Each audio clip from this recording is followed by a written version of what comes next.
নাই তেওঁলোকে এই হোষ্টেলটো এৰি যাব লাগে বুলি কৈছে অতি সোনকালে কাৰণ অসমীয়া যুৱক হিচাপে দুজনকৈ হত্যা কৰোঁতে আপোনালোকৰ কেনেকুৱা লাগিছে তেনেকুৱা আমাক প্ৰশ্ন উঠাইছে আমিওতো আমিও তেনেকুৱাতো নিবিচাৰোঁ নহয় আমি বিচাৰোঁ জানো আমি কাৰোবাক হত্যা কৰিব বিচাৰোঁ জানো নিবিচাৰোঁ আমাক চবকে সমভাৱে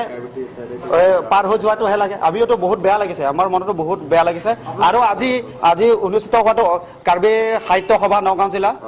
জিলা কাৰ্বি সংগঠন নগাঁও জিলা কাৰ্বি ছাত্ৰ সন্থা অসম জাতীয়তাবাদী যুৱ ছাত্ৰ পৰিষদ সকলোৱে সমিল মেল আমি আচুকা আমন্ত্ৰণ জনাইছিলোঁ আমি নিজেও কৈছিলোঁ ইয়াৰ পৰিস্থিতিটো যাতে আৰু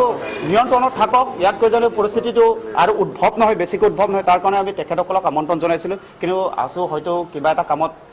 নাহিলে অসম জাতীয়তাবাদী যুৱ ছাত্ৰ পৰিষদৰ একেলগে আমি গোটেইকেইটাই আমি আলোচনা কৰি অৱস্থাতে এই কেইজনমান যুৱকে আহি আমাক পুৰা দম দিলে কিন্তু আমি একো প্ৰত্যুত্তৰ দিয়া নাই তেখেতৰ বিনিময়ত আকৌ নহয় আমাক যাব দিছিলে কিন্তু আমি সদ্যহতে কাৰ্বি আংলঙৰ মানুহ নহয় আমি কাৰ্বি হয় কিন্তু আমি আমাৰ সম্পূৰ্ণ ঘৰ নগাঁও জিলাত আমি নগাঁও জিলাৰ কামপুৰ চাংচুকী কঠীয়াতলী কন্দলী কলিয়াবৰ বামুণী আমাৰ এইটো অনলি ফৰ নগাঁও জিলা কাৰ্বি ছাত্ৰ সংগঠন কাৰ্বি আংলঙৰ ল'ৰা ছোৱালীখিনি যিমান পাৰি কিছুমানে গৈছে আৰু কিছুমানে ইয়াতে হোষ্টেলতে আছে গতিকে তেখেততে এতিয়াতো শুনিছোঁ বাইপাছতো এতিয়া পথ অৱৰোধ কৰিছে বুলি শুনিছোঁ অলপ বেয়াও লাগিছে গতিকে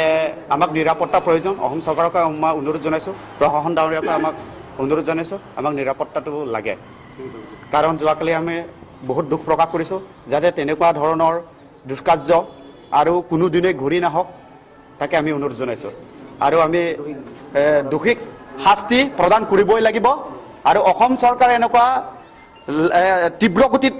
আগবাঢ়ি যাব লাগিব তেওঁলোকে আৰু উচিত বিচাৰ এতিয়াই লাগিব আৰু ফাঁচি দিয়াটো অত্যন্ত প্ৰয়োজনীয় বুলি আমি দাবী কৰিছোঁ নগাঁও জিলা কাৰ্বি ছাত্ৰ সন্থাৰ তৰফৰ পৰা ধন্যবাদ।